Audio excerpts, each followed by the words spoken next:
This episode is brought to you by the Slash and Cast Podcast Network. There are legends around here. Who died in Meiji, fucking king of the zombies? Even if only in their own minds.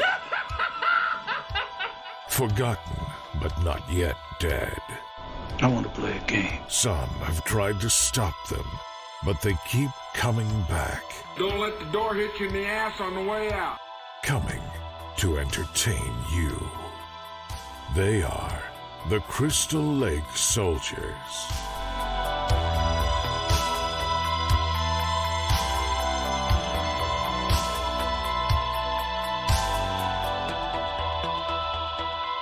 Welcome back to the Crystal Lake Soldiers podcast. My name's Isaiah, joined tonight by Mark, Sean, and Ted. How have you guys been doing over the last month? Where am I, man? What's going on, man? I've been doing pretty good, dude.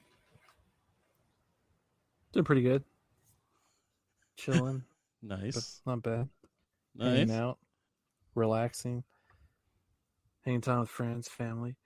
You're going to have to stop me because this isn't going to stop on its own, Isaiah. I wanted to see how far you were going to go.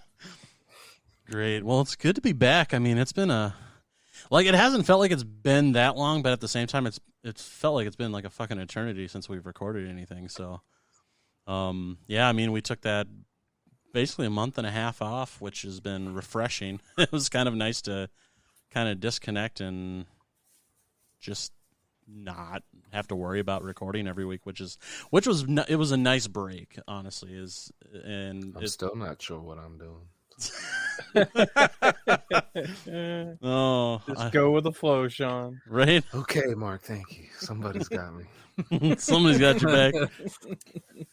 Fuck, it's good. It's good to be recording though again, and I mean I'm super excited because I've been waiting to do this series for over a year, because obviously we were talking about starting this last year with reviewing all the Halloween movies leading up to the release of Halloween Kills.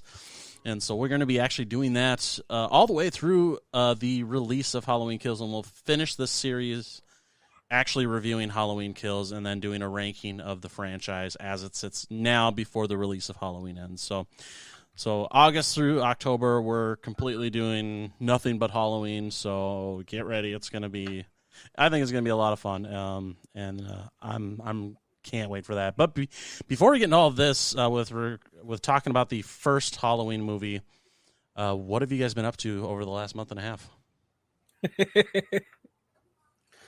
Nothing at all, man. I went to the drive-in a few times, and I freaked the fuck out because I thought it was about to be closed down. And within 24 hours, because everybody going crazy about it, it was actually saved, which is amazing and unheard of. But thank goodness, because I thought my life was over. No, I'm joking. But still, I mean, Jesus. But it sucked, man. But Yeah. It's awesome. I can't believe the response. And I mean, I knew people loved it, but wow, stars, everybody came out for it. And yay for the place that backed off. So outside of that, man, just watching movies. The past week, I've been doing a little bit of a Terminator marathon. I've only been through the first three.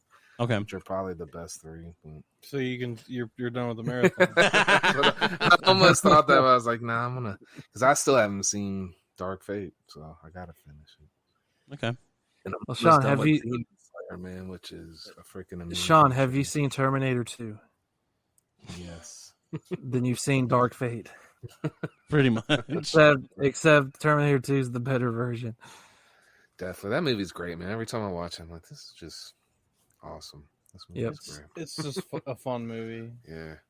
And I haven't finished The Fear Street on Netflix, but the first two, I liked them, but there's a little too much drama, man. Like if they took the drama so much, that's what I hate about it.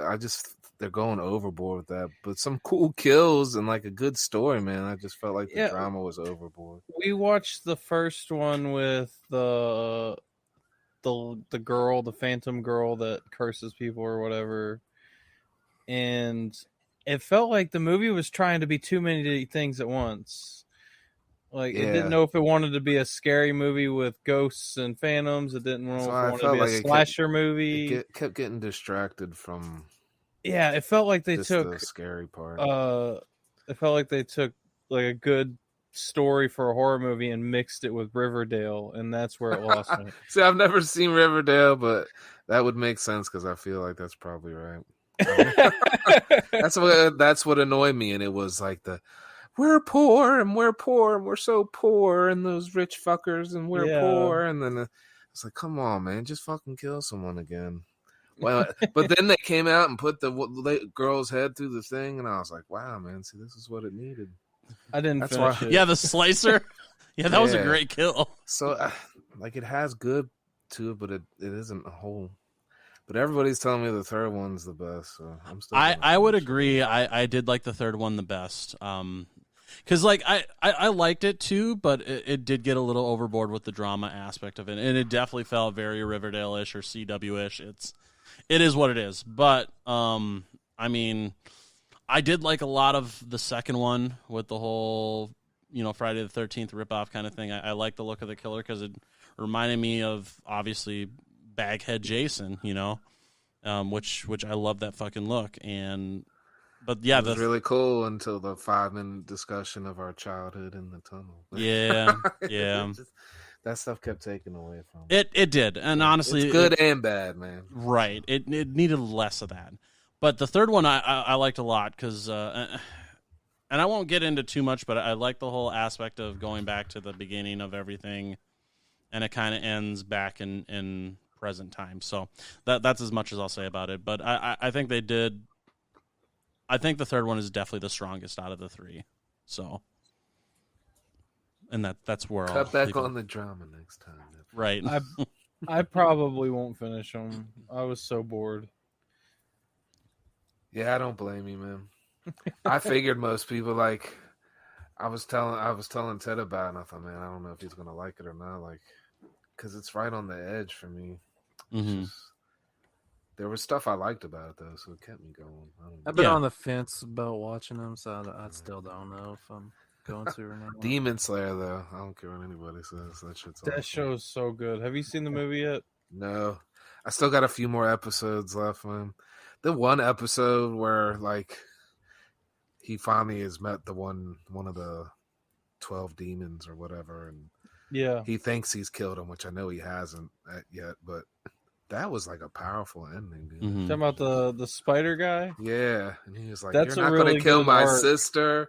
And he was like, damn, this is what real family is. And I was like, damn, this shit is deep, dude. Yeah, that was probably the best arc in the whole show.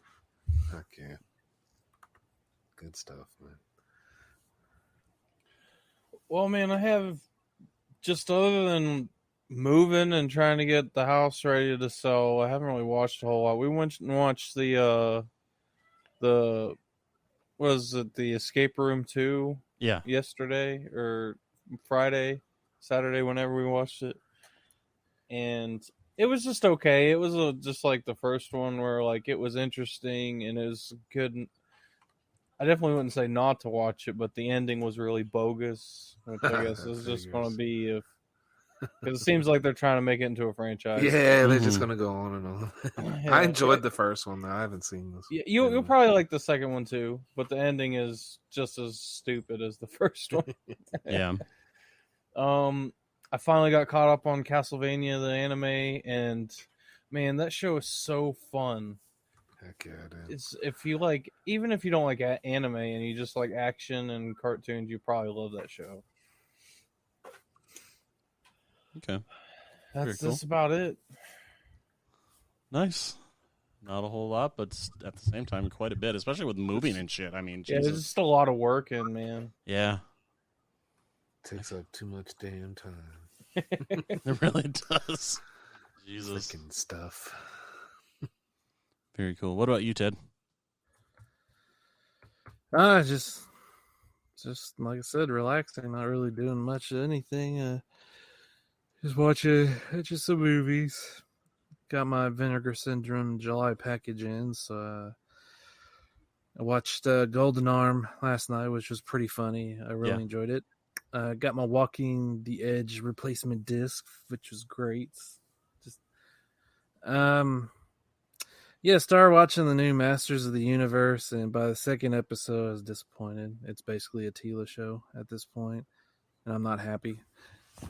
Especially since all the advertisements made it look like it was a He-Man show. But I will say that the ads made it look like He-Man because someone was like, "Well, it is called Masters of the Universe, not He-Man." And I was like, "Well, good point," but the ad still made it seem like it was still a He-Man show. it's still the ad like that, and the original show was called He-Man and the Masters of the Universe, and it's always been, even the toy line was just called Masters of the Universe, but He-Man was the central character in that whole storyline started by those toys. Well, even the advert or the poster for the show is He-Man in the very center with everybody around him. Yeah.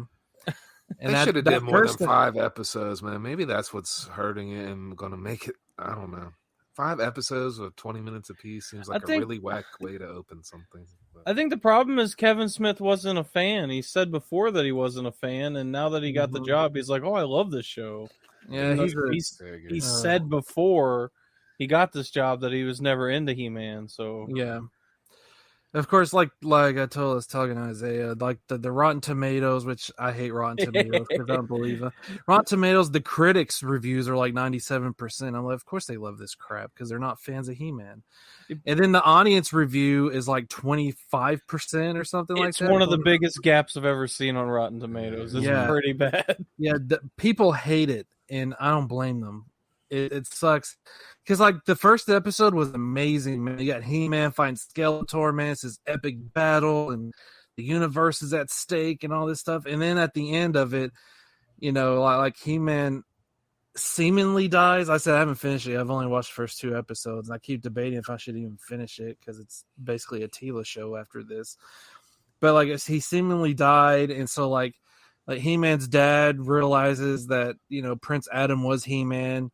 He learns that, his wife, the queen, kept it from him. Man of Arms kept it from him. So he banishes Man at Arms from the kingdom. And they're angry. And then Tila is just like, how dare y'all?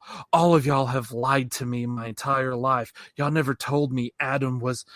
And she made it about her. I'm like, he just died saving the entire universe, but you're gonna whine that like people lied to me my whole life because nobody told me that he was He-Man. I'm like, his dad has more of a reason to be angry than you. I'm like, why are you? And again, she's not angry like because of he's He-Man. She's angry because nobody told her. And like she had her writers, it was ridiculous. I'm just sitting there and I'm like, I've got a bad feeling about this now after that, because that was the end of the first episode. She's like, I'm out of here, I quit, blah blah.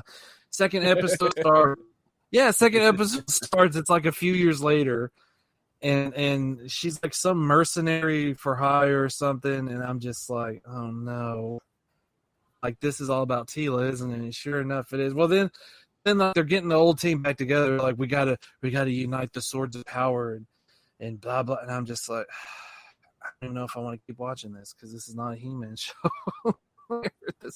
Maybe they'll bring him back to life, Ted. Maybe they will. But I don't know if I want to waste my time. That's it. I don't know. But yeah, I'm not. I don't have a good feeling. So yeah. Understandable. So how long do you have left on your vacation now, Ted, before you go back? I got 1 week left. 1 week.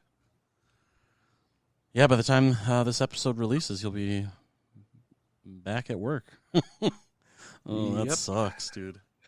It's gone by way too quick. Like, the whole fucking summer's just gone by way too quick. Yeah. But it normally it's been a good summer. I don't even think we triple digits down here, which is usually what happens in June. Yeah. All the rain we got, and then I don't know what's going on. But everyone else was like getting like huge heat waves, but here we stayed in the 80s.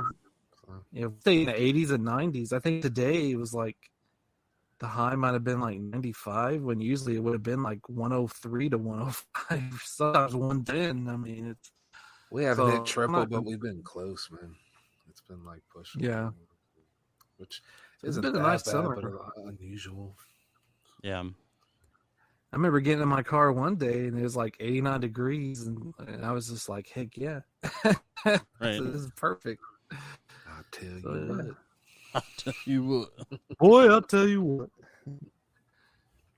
I'm not proud of you because you're in football. I'm proud of you because you're my boy. Mm. I was thinking King of the Hill. Right. I was thinking about that earlier today for some reason. You're my boy. I love it. Well, It gets 1 degree harder, Dale. I'm gonna kick your. I love that. I love that episode. First episode. Oh my god, it's so good. Jesus. Well, for me, I've been pretty much keeping busy. I obviously working like normal, and then when I haven't been working, usually I'm spending time with my girlfriend. So it's been a lot of that, a lot of like going camping, and then like this past week when we went to her family's cabin for the weekend, so I got to meet her parents and whatnot this weekend. So between that, I mean, I've been watching a lot of like TV. I haven't really watched a whole lot of movies. I did go to the movies. Me, my girlfriend, and three of her friends went and saw Black Widow in the theaters, and that was kind of meh. It wasn't the greatest. I heard that movie sucked. I mean, it had good action in it, but it was just meh. It wasn't very exciting, you know. So not worth the year wait. Not really. No, it really wasn't.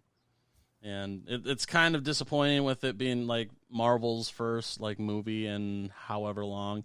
Like their TV shows are like way better than Black Widow was. So I would say focus on the TV shows and skip Black Widow. I mean, it's worth seeing if you can see it for nothing. I wouldn't pay to see it. Unfortunately, I did pay to see it. So I think it's a bad strategy after the big, huge, epic thing they did to come out with a movie about a character not many very people are aware of. So. Right. Not only that, but she's dead. Right. Spoiler alert, she died in Endgame. This is a prequel to that. This takes place with Loki, all things that have to do with timelines are out the window. Yeah. Completely out the window. It's all about multiple different timelines, so you could bring anybody back. It doesn't matter. This is stupid. That's why I'm Endgame was it for me. I'm glad I made the right decision. Yeah, they're going to probably do another arc with movies just like the last phase, and then instead of ending with Infinity War, they're probably going to end with Nexus War. Yeah. Oh my gosh, I'm done. I'm done. Which honestly, that arc of Galaxy 3, that's all I want to see now. That story arc in the comic books was a lot of fun, so they could be good movies. Yeah, I do like that they're going with Kang the Conqueror for spoiler alert. Sorry, with the next big bad. So I mean, it's exciting based off of what's been happening in the shows. I love that actor, by the way. Yes, I don't remember his name, but he was the main character in Lovecraft Country, and he was amazing. I agree, and I think he's going to be well suited for that role, and especially the different versions that may come out, you know, during the shows and movies and whatnot, because it's going to be interesting how they go about this now that everything's basically broken. So, I will say I still maintain that Falcon and Winter Soldier was the best show that they made. Oh, I agree 100%. That's definitely my favorite thus far, and it felt like an actual Marvel movie. Yeah, if you put all the episodes together, it was very well done, and the ending of that was fucking spectacular. So, and that's all I'll say about that. So, but yeah, I mean, Loki was pretty good. I did watch that over the last month, and then I finished Falcon and Winter Soldier at the beginning of when we kind of stopped recording for this little hiatus. So, yeah, I've been kind of keeping up on the Marvel stuff, and then I rewatched Schitt's Creek. And I had already started rewatching it, and I finished that again, and then I restarted watching Parks and Rec over the last couple of weeks, and then God, it's just been a lot of TV show watching, like Whose Line Is It Anyway? because that's on HBO Max, and yeah, it's just been a lot of TV shows. MASH, I've been getting back into watching MASH, which has been great. Just because my girlfriend will watch that. She'll put that on in the background. And so there's been a lot of MASH watching over the last month, which has been fine. That and The West Wing and different stuff like that. So, but not a whole lot of movies, though. It's been surprising. Like, we've watched a few movies like Grand Budapest Hotel and, like, I've watched the Fear Street stuff. And obviously Halloween 1 and 2 for getting ready to record these first 2 episodes. But yeah, other than that, not a whole lot of movies have been watched. So, but yeah, just been super busy though between work and then doing stuff on the weekends, which has been nice. Because it's been nice not to stay at home, just sitting inside like it has been for the last fucking year and a half, and actually having a reason to go do shit. So it's been a nice change of pace. So, but I am excited to be back and recording those because I've definitely missed this and getting these episodes made. So I'm super excited, especially to be talking about the Halloween franchise because I've been wanting to do this for a while. Before we get into the actual review for one though, because obviously since we stopped recording, they released the Halloween Kills trailer. What are your guys' thoughts on that? I know Ted hasn't seen it because he's wanting to go in there without much. So I wish I'd have took that approach because I felt like they I mean, it was a cool trailer, but I didn't like how they gave away. Sean warned me, that's why they gave away how the beginning of the movie. Right, they gave away how Michael survived. Yeah, so I thought that was kind of whack to do. And there was a lot of cool kills. I just hope that isn't the whole fucking movie. So, but I still feel the same way. I mean, it'd probably be a good movie like the last one, but man, I'm just not really digging the whole Laurie Strode going into hunter-killer mode the way that they are doing it. This is my personal opinion. Yeah. From what seemed like a family, let's go kick his ass thing. Yeah. From what y'all told me, I'm afraid that this movie's not going to have any atmosphere. It's just going to be like action, like Sean said. Sean said the trailer felt more action than horror, and I'm afraid that's what's going to happen. Is there's not going to be any tension, atmosphere. It's just going to be like what you guys just said. Let's go and get them, guys. Let's get them, and try to do like, I don't know, Aliens, where people, kind of like what they did in Hatchet 2, but it worked in Hatchet 2 because they're just rednecks. Well, it was a more horror comedy. Yeah, exactly. Not a full on like supposed to be 100% serious, like because that wasn't 100% serious. They took the villain seriously, but the characters. But here, everything's taken seriously in the 2018 movie. So you're just like, everything you guys told me, I'm just like, I don't know. I was apprehensive when 2018 was coming out because of just what everybody was saying. Like, everybody all of a sudden was like, yeah, Halloween 2 sucks now. Just because I heard John Carpenter doesn't like it and he's behind this new movie. And I'm Fuck just John like, Carpenter. I love Halloween 2. Thank you. I didn't More on that later. Right. But that's what I'm worried about. There's going to be no tension. There's going to be no atmosphere. It's just going to be bam, bam, wham, bam, thank you, ma'am type, It's going to be like Friday the 13th. Even now, though for Friday a positive view of the trailer, let's hear what that has to say. even Friday the 13th has atmosphere though, so that's what I'm just worried about. Well, I will say, just based off of my reaction for the trailer, I'm super excited for it. So I'm definitely pumped for it. I'm excited for the way that they are going with it. Honestly, they have said, because I know like the worry about showing so many kills, they have said it's the highest body count in any of the Halloween movies. So I'm not worried about them showing as many kills as they did in the trailer. Could they have showed less? Yes. But at the same time, I mean, if it is the highest body count in any of the Halloween movies, I think it's going to be fine. I think it's going to have a lot of tension with it, just from what I'm seeing and what I've been reading up on and hearing, because it's supposed to be like the most batshit crazy Halloween movie And it's because they're going like almost kind of an arc kind of thing where, you know, the 2018 one felt a lot like a regular Halloween movie, where this is going to be amped up.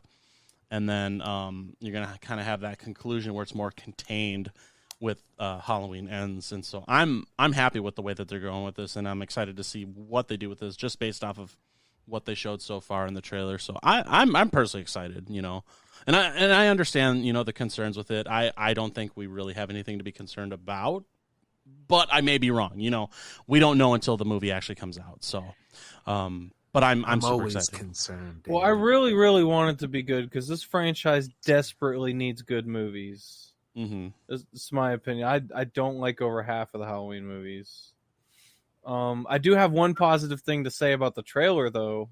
It was a whole hell of a lot better than the Candyman trailer. Yeah, I'll say that. My bowel movement is better than the Candyman. That Texas brisket too. Jesus. Even undercooked brisket is better than the Candyman. Say my name. No Tony Todd, no dice. That's all I had to say. Well, they got his voice in the trailer. I don't give a crap. No Tony Todd, no dice. I'll stick with the 3 movies and pretend this doesn't exist, which is probably what's going to happen. It's almost like making a Child's Play movie without Brad Dourif. Oh, wait, they did that. But that was actually good, though. Or Nightmare on Elm Street without Robert Englund. And look what happened to them. It's all his fault, though, because he turned it down.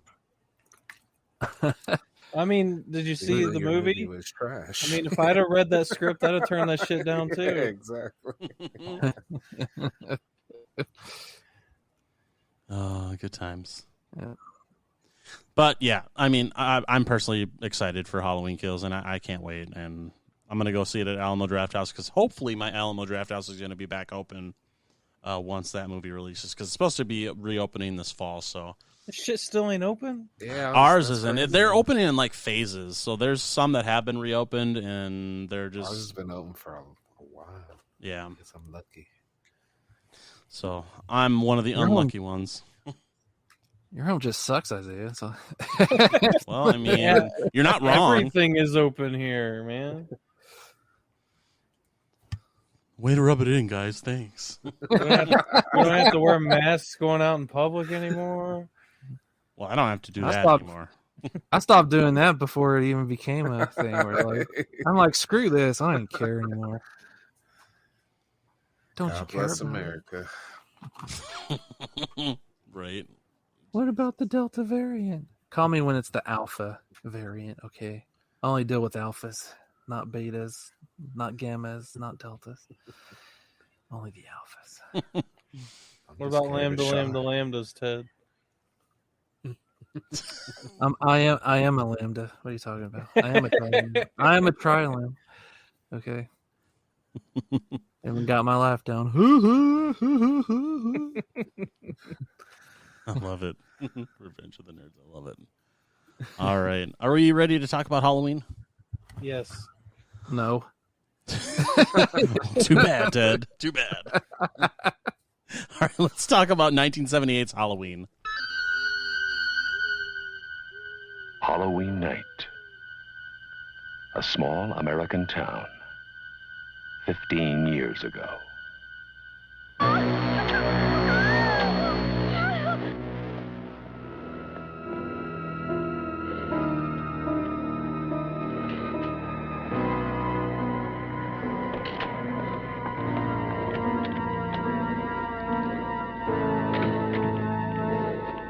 Michael?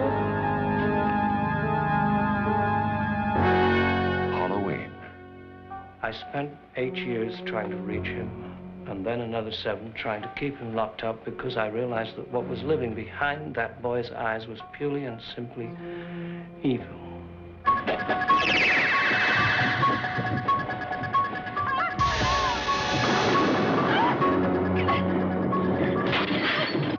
I think he'll come back. Exploring uncharted territory. Totally charted. Just talk. Sure. The only reason she babysits is to have Halloween.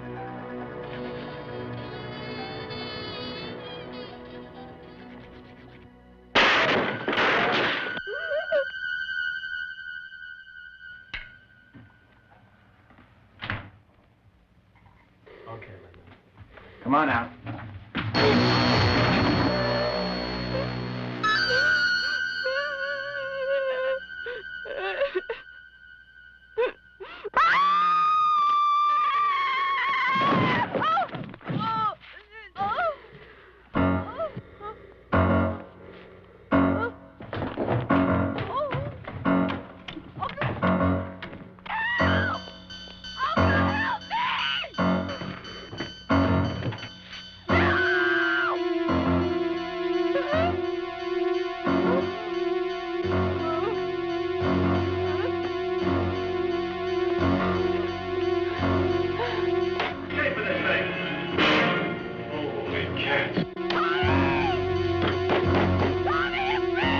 Halloween, the night he came home.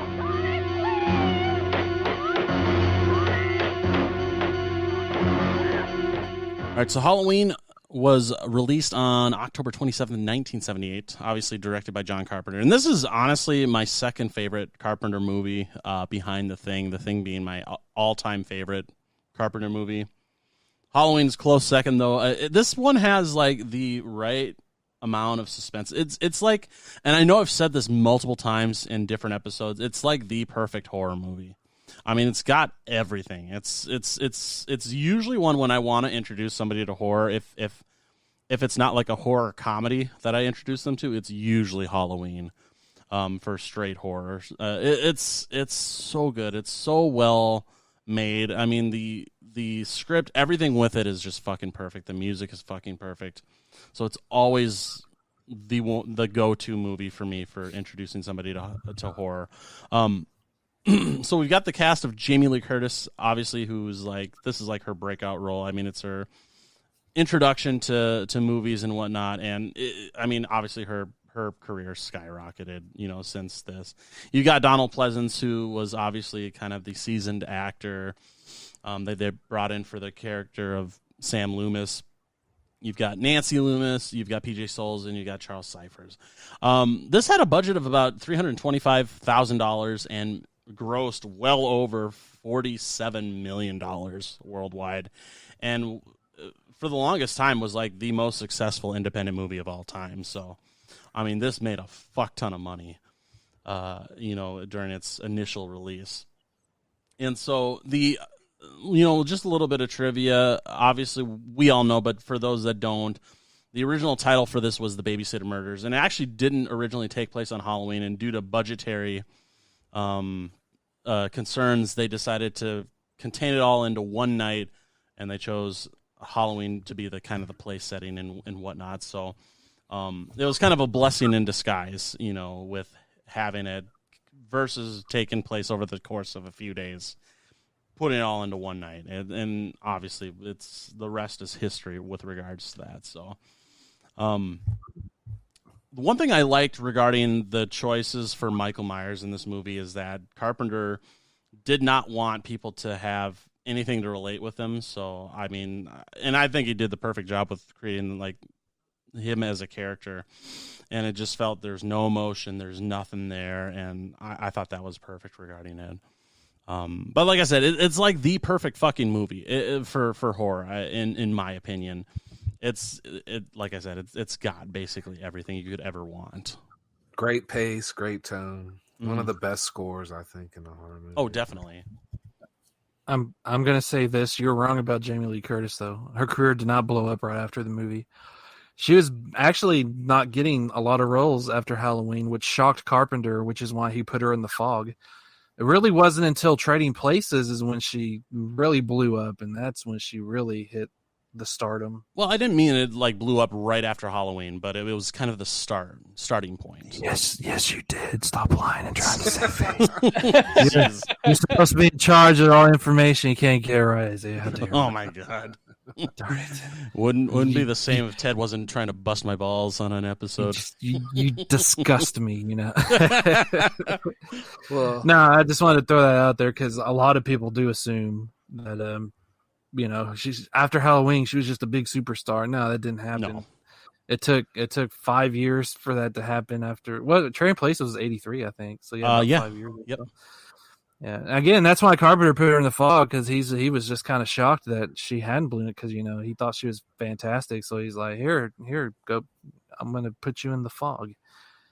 And I think she is great and she plays the role perfectly. But the star of the movie is Mr. Loomis. Yes, Donald Pleasance. Yes, you get to sleep with Tom Atkins in the fog. Before showing the rest of it. Well, I'm glad I got that in because Tom Atkins is just too special, man. So. It's the mustache, man. It's the mustache. You cannot resist the mustache. Yeah, no kidding. But yes, Donald Pleasance, star of the movie. This whole movie is such a pinnacle to where horror ended up over the next 20 to 30 years after that. Yeah, it's down to how the cinematography was, some of the trick shots, everything, the suspense. I mean, there were some other films that could sort of fit into the slasher genre, but this one pretty much started the craze for slasher movies. Yeah, it launched it, man. There's a few before for sure, man, but it popularized it. Yeah, this definitely made everybody go, "Wow, what is this?" So we want to see more of this. So many imitations after this. Then, like, I mean, Friday the 13th came along, and then it really just opened the door. Everybody, plus, you know, it popularized. Well, let's have something bad happen on a holiday because this was Halloween. So then you had like Silent Night, Deadly Night, and you had, you know, the Friday 13th, and you had April Fool's Day. You have New Year's Evil. Yep. I mean, it just goes on and on. I mean, still waiting for Columbus Day Massacre. What about Labor Day Massacre? Ooh, I like that one. I'm sick. I'm not even supposed to be here today. Yeah, I mean, kind of going back to the whole cinematography thing. One thing that I found very interesting with this movie is that this had a shooting schedule of 20 days. And that first opening shot with that Steadicam shot where it's just one solid shot for those first few minutes, that took 2 days of filming. So out of 20 days, that was, you know, a good solid chunk. That was almost 10% of the filming schedule time was getting that one shot. And it's so iconic. Yelling John Carpenter did this. I love how they hide the cut when Deborah Hill, who's playing the young Michael, from the point of view, she picks up the mask, puts it on. That's when the cut happens, but you don't notice it because it's the mask being put on. It's great. Yeah, the cut for that was fucking well done and perfect, and that kind of helped break it up so you're not having one solid shot through the whole fucking thing. Can you talk about Michael's sister and boyfriend? How that was like the fastest sex, the fastest quickie in cinema history, definitely. It's like. They were in high school, Ted. Cut them a break. Yeah, the boy was excited. At least he made it there. Yeah. It's not American Pie where didn't even make it. Usually Sean's calling people 2-pump chumps, but he's going off. He's going easy on this guy. I'm like, Sean, what's up, man? Do you know this guy personally? Or hey, he's a good friend of mine, all right? Just leave him alone. He's a good guy. I love it. Kind of going back to the score for the movie, because obviously this, like you were saying, Sean, this is like one of the most iconic scores in movie history. The other thing is, like, with how fast a lot of this stuff for the movie came together, like this whole score was also composed in only 4 days by John Carpenter. Like, he fucking composed that whole fucking score in 4 days, which is fucking phenomenal, and like just like it blows my fucking mind. Sucks me into the movie, man. Yeah. Don't forget either that he showed the movie to an executive without the music, and at like Fox, and the executive's like, this isn't scary, because there's no music in it. There's nothing scary about this movie at all. Right. So Carpenter said that's when he learned how important music is to a movie. And I'm like, yep. Usually that's the soul of the movie. Yeah, sound is everything. It's the soul of the movie, in my opinion. I think one of my favorite like editing camera tricks they did was when he strangled the German Shepherd. Yeah, man, I was gonna bring that up when I asked everybody's favorite kill. Done in reverse, yeah. Yeah, he filmed the guy picking the dog up or putting the dog down, and then he edited it in reverse, so it looks like the dog was laying limp. It's so great, man. Yeah, that amazed me as a genius. kid. Like I was like, how did they get this dog to do that? They killed that freaking dog. I put that right up there with the sheriff's death in Friday 6, where they had a guy stuck down in a hole. Yeah. Like shit like that is so inventive. I love it. Tricking the eyes and brain, man. Mm-hmm. Yeah. Get the noise. Honestly, on the that's not a human, but that's my favorite kill in the movie that isn't human. I mean, if you count non-human kills, but yeah, God, that was always impressed me. My favorite actual kill though is Annie. Oh, mine is pinning the guy to the wall with the butcher knife. Definitely. Yeah. That's mine. My favorite kill is the one you don't see when the truck driver's dead in the grass. I'm just kidding. I'm kidding. my favorite kill is it's got to be flipping. It's a tie between Linda and Bob. I love that strangulation scene with the phone cord, and she's talking to Lori, but pinned to the wall and him just tilting his head, looking like admiring his work or whatever.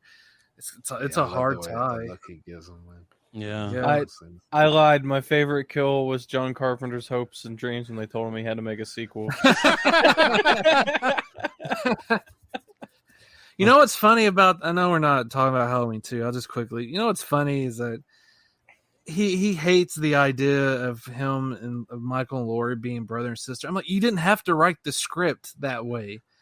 As I'm thinking, all you had to do was say, Michael just has unfinished business. He wants to kill her because he started. That's all you had to do. You didn't have to make them brother and sister if you're so against it. Yeah. But no, he acts. I mean, he acts like it was forced upon. I'm like, nobody forced you to write it like that. You had to write the sequel, fine, but you didn't have to write it that way. He didn't know what else to do. Well, it's because he sucks. No, I'm just kidding. No, it sucks because you can't say that because he is a great filmmaker, but he really gets under my skin with this whole thing. No, with Halloween 2, he does because he acts like I had to write it. No, you didn't. It could have just been a simple slasher film. Mm-hmm. He'd go into the hospital, finish Lori because that's what he started. He's finishing what he started, but no, I'm drinking however many beers. They're brother and sister. And then I'm going to complain for the next 40 years. Well, back to this movie, man.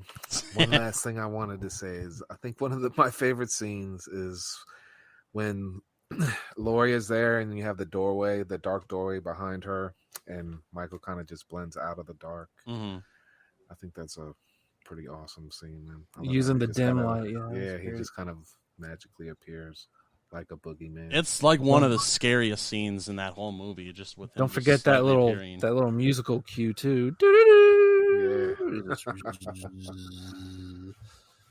So yeah, it's like the thing that they were trying to recreate in 2018, where Lori pops out of the dark. Yeah, I know. Oh gosh, you may remember that. Which honestly,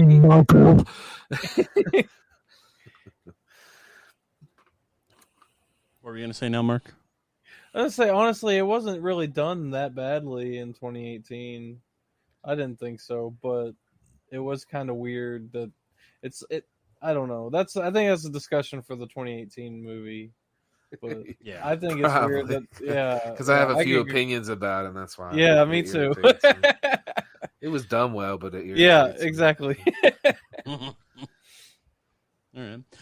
The last thing I kind of wanted to talk about was going back to the budget with this movie. So, just to kind of give like a overview of kind of what the budget was used for. So of that $325,000 $300,000. Half of that was spent on the cameras used to film the movie, so they got the right kind of look for it.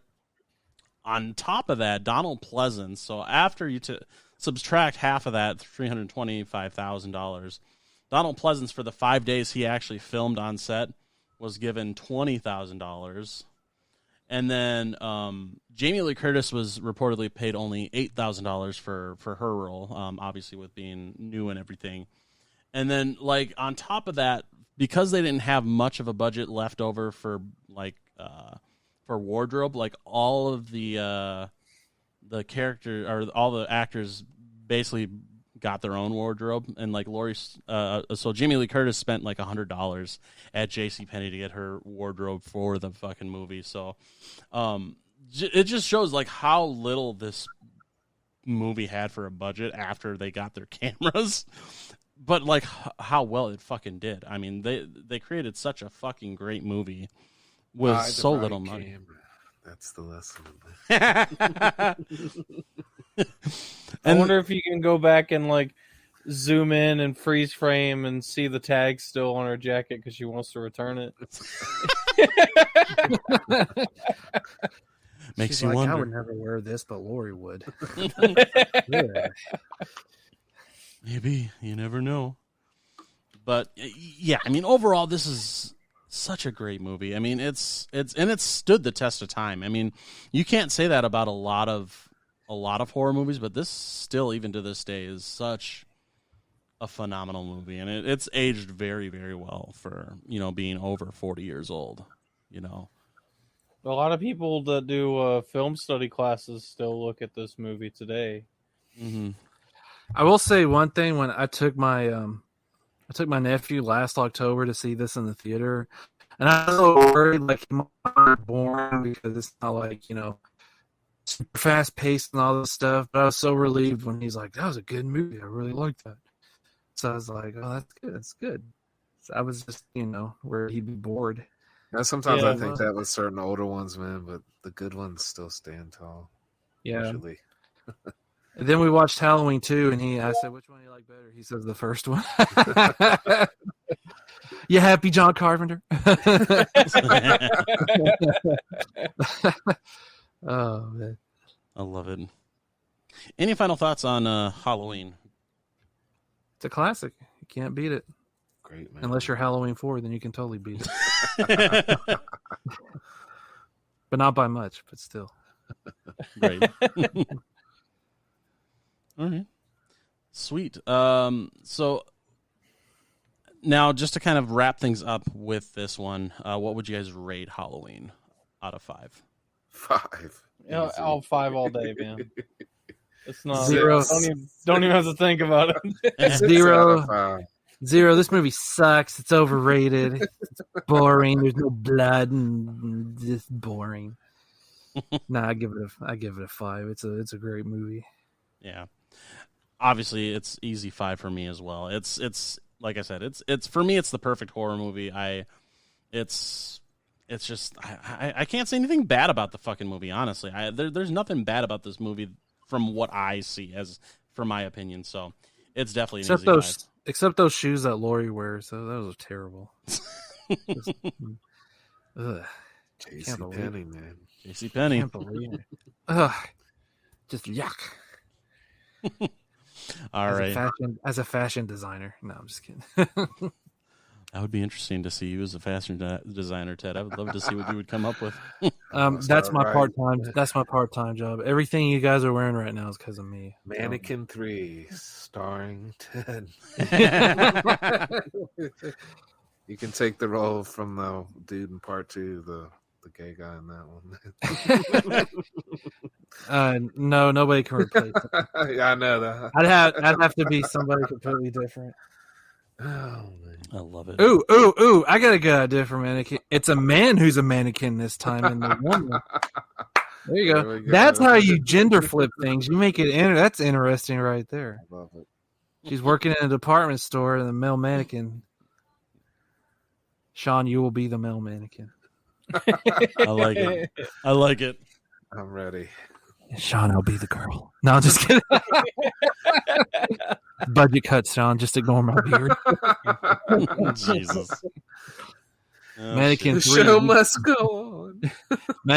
Mannequin 3. We can't go on the move. We don't have the budget for it. I love it. Sean, we got to write this now. This is perfect. Mannequin 3. The end of the trilogy. There you go. I like it. Kim Cattrall owns the department store. Shit. All right. Well, we would also love to know what you guys think of Halloween. You can always feel free to reach out to us through our social media. We're on Instagram, Facebook, and Twitter, all at CLS Podcasts. We hope you enjoyed the show and our return to creating content. Like I said, we're going to be doing an episode each week leading up to the release of Halloween Kills, and it'll be a review of each of the Halloween movies leading up to that. And then we'll do a final ranking the week after the release of Halloween, or the week after we do our review of Halloween Kills. So super exciting. Lots of content coming here all the way through the Halloween season. I'm super pumped for it. So before we leave, though, are there any final words? Yeah, if you're doing psychiatric work with someone that you're sure is the incarnate of Satan and he escapes, just let him go. He's someone else's problem. Shit. Oh my god. God. Oh fuck, man. Oh shit. I love it. Well, if there's nothing else, we appreciate you guys checking out this week's episode, and we will see you guys next week. This episode of the Crystal Lake Soldiers podcast is brought to you by the Slash and Cast Podcast Network. Check us out at www.clspodcast.com or join in the conversation on social media. You can find us on Twitter, Facebook, and Instagram, all at CLS Podcast. Until next time, stay safe, campers.